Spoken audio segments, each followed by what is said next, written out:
भाजपची विजयी घोडदौड सुरू असल्यामुळे पक्षामध्ये येणाऱ्या इच्छुकांची संख्या वाढली.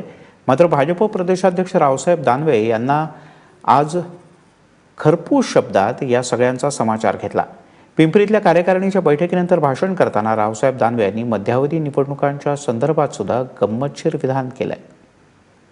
पाहुयात आपण रावसाहेब दानवे आपल्या भाषणात काय म्हणाले. आता खऱ्या अर्थानं आपल्या पार्टीला एक साईज निर्माण झाली आहे. आता याच्यामध्ये पार्टीमध्ये येणाराची संख्या फार झाली. चंद्रकांत दादा मला आता अजून 2 प्रवेश राहिले. लागलं दादा आता एवढे प्रवेश करा की आपल्याला ना काढून देऊ कोणी, अशी पाळी यायच्या मागे काय सांगता. एक दिवस मुख्यमंत्री मला म्हणले की रावसाहेब आपले दोघांचे हात दुखून गेले रुमाल टाकू टाकू. साहेब जरा आवरतच घ्या आता,